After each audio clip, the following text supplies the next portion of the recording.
দলছুট মুসলমানের উপর শয়তান ভর করে।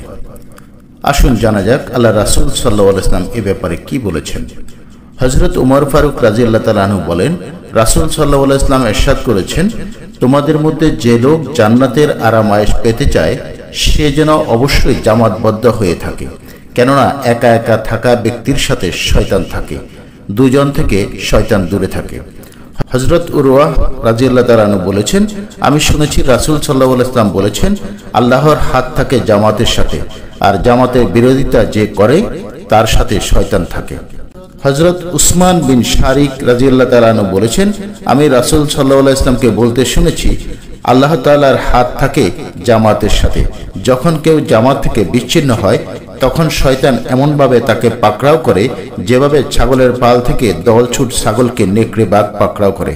আল্লাহ তাআলা আমাদেরকে জামাতবদ্ধ হয়ে জীবনযাপন করার তৌফিক দান করুন এবং শয়তানের ওয়াসওয়াসা, কুমন্ত্রণা এবং শয়তানের শিকার হওয়া থেকে আল্লাহ তাআলা আমাদেরকে হেফাজত করুন। আমিন সুম্মা আমিন। মসজিদে অবস্থানকারীর সাথে শয়তানের শয়তানি।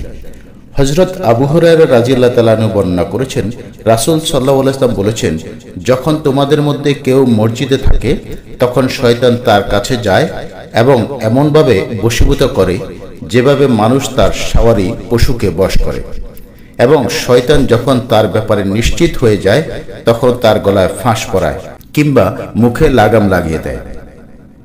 হযরত আবু হুরায়রা রাদিয়াল্লাহু তাআলা আনহু বলেছেন, তোমরা তা দেখতেও পাবে, গলায় ফাঁসওয়ালার মাথা নিচু করে ঝুঁকে থাকে কিন্তু আল্লাহর জিকির করে না, আর লাগামওয়ালাদের মুখ খোলা থাকে কিন্তু সে মুখে আল্লাহর জিকির করে না। আল্লাহ তাআলা আমাদেরকে শয়তানের এই শয়তানি থেকে হেফাজত করুন। আমরা যেন মসজিদে বা সর্ব অবস্থায় আল্লাহ তাআলা জিকিরে থাকতে পারি এবং শয়তানির কুমন্ত্রণা থেকে আল্লাহ তাআলার কাছে ফানা চাই। আল্লাহ তাআলা আমাদেরকে হেফাজত করুন। আমিন সুম্মা আমিন। নামাজের শয়তান কিভাবে অপচেষ্টা চালায় আসুন জানা যাক। হযরত ইবনে মাসউদ রাদিয়াল্লাহু তাআলা আনহু বলেন, নামাজের সময় শয়তান তোমাদের আশপাশে নামাজ ভেঙে দিতে ঘোরাফেরা করে, কিন্তু নামাজ ভাঙতে না পেরে যখন নিরাশ হয়ে যায় তখন সে নামাজির মলধারে ফুঁক দেয়, যাতে নামাজি মনে করে যে তার ওযু চলে গেছে। কাজেই বায়ু নিঃসরণের শব্দ বা দুর্গন্ধ না পাওয়া পর্যন্ত তোমাদের মধ্যে কেউ যেন নামাজ না ছাড়ে। অন্য এক বর্ণনায় আছে, হযরত ইবনে মাসউদ রাদিয়াল্লাহু তাআলা আনহু বলেছেন, শয়তান মানুষের শিরা উপশিরায় দৌড়াদৌড়ি করে, এমনকি সে তোমাদের নামাজ পড়া অবস্থায় আসে এবং মুসল্লির মলদ্বারে ফুঁক দেয় ও যৌনাঙ্গ সিক্ত করে দেয়। এরপর নামাজিকে বলে, তোমার নামাজ ভেঙে গেছে। কাজেই তোমরা শুনে রাখো, তোমাদের মধ্যে কেউ যেন নামাজরত অবস্থায় বায়ু নিঃসরণের দুর্গন্ধ না পাওয়া গেলে কিংবা শব্দ না শোনা গেলে এবং প্রস্রাবের ক্ষেত্রে ভিজা পাওয়া না গেলে নামাজ না ভাঙে।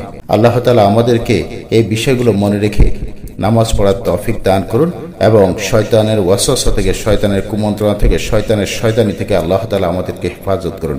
আমিন সুম্মা আমিন।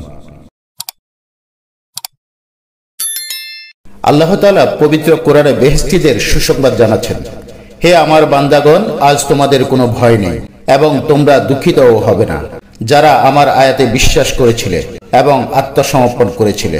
তোমরা এবং তোমাদের স্ত্রীগণ সানন্দে বেহেশতে প্রবেশ করো। বেহেশতে তোমাদের কাছে পরিবেশন করা হবে স্বর্ণের থালা এবং পানপাত্র, তথায় রয়েছে তোমাদের মন যাহা চায় এবং নয়ন যাতে তৃপ্ত হয়। তোমরা বেহেশতীরা তথায় চিরকাল থাকবে। সুবহানাল্লাহি ওয়া বিহামদিহি। আল্লাহ তাআলা আমাদের প্রত্যেককে বেহেশতবাসী হওয়ার তৌফিক দান করুন।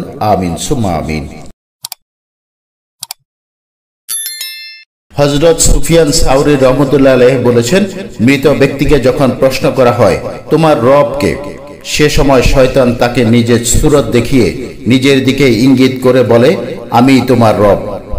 মৃত ব্যক্তি যদি কাফির হয় তাহলে শয়তানকে রব বলে উল্লেখ করে।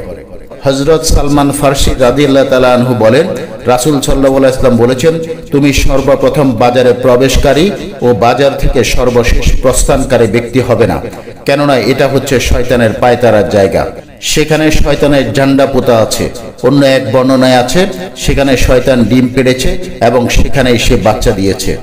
হযরত আবু হুরায়রা রাদিয়াল্লাহু তাআলা আনহু বলেন, রাসূল সাল্লাল্লাহু আলাইহি ওয়াসাল্লাম বলেছেন, আদম সন্তান মাত্রই জন্মলগ্নে শয়তান তাকে খোঁচা দেয়, ফলে সে শিশু সজোরে চিৎকার করে ওঠে।